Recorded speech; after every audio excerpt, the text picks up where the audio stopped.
it's Ileana here. Blue sky. There's actually cranes flying over, but I'm not sure we can't see it. Maybe we hear them in the background. What I wanted to talk to you about really briefly, I'm sort of busy laying paddock plates around our hay feeders because it's a little bit wet otherwise. And what I wanted to talk to you about today was, I was thinking about that, you know, like Rupert does his poo picking ponderings, but I think any sort of work you do that sort of keeps you physically busy but not super exhausted and mentally a bit under occupied sort of gets one pondering.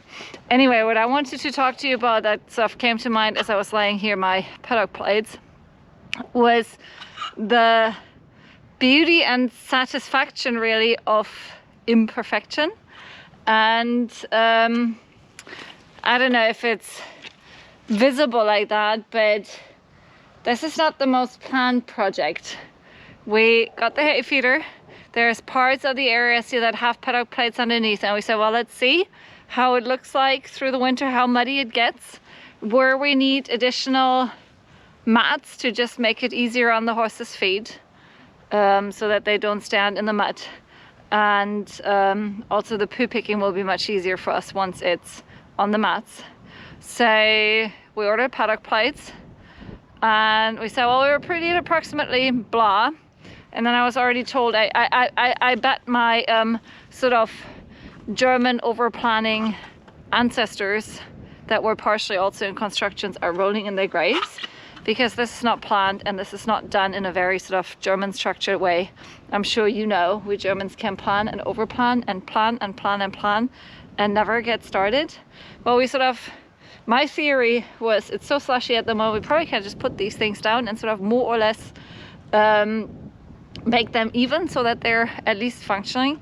And I must say, you know, it's actually working really, really well. If you see here, you know, it's the slushy bend. I'm just raking it sort of more or less even, and I think it'll work, and I think it will make it for our horses much easier to stand on the hay feeder, for us much easier to pick poo. And I sort of like that it's imperfect, and I like sort of the spontaneity of it, and I feel of course you need to plan so a little bit. I did a little bit of research on what are the right plates and do they possibly fit to the others that we have, etc.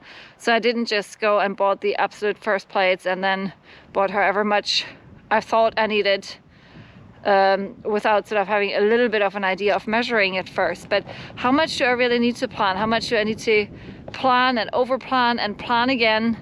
And at which point is it stifling, and at which point is it sort of reasonable preparation? And I think sometimes it's good to let yourself sort of be surprised about how well it can turn out if it's not overplanned. And you know, while I was laying these things here, I was also thinking there was a time when everything was handmade and my plates would not have been a perfect meter by meter square with perfect latches on there that perfectly fit into each other. So I think cobblestones, right? Well, they are already very even. They're just not what we have today. And at a certain point, you know, sometimes you pay premium for things called made by hand. So maybe it's sometimes really okay to just get started, have an approximate idea, and just go for it. You know, that can be with laying paddock mats, that can be with jumping into a new discipline, maybe a new trainer. Maybe you always wanted to try something with your horse and you just if I just get to plan around it and really read my way into it, etc. So I know, of course, it's also a bit personality type related. There's people that are much more likely to jump into it, and other people that, you know, that sort of change, that sort of need to improvise maybe in between. You know, like for example, we realized that maybe we need to at least sort of rake it a bit underneath, because we started to have rather severe waves in our paddock plates. But maybe it really is okay sometimes to just get started and figure out what works, what doesn't work, and maybe let yourself be surprised by how well it has worked and how well it turned out.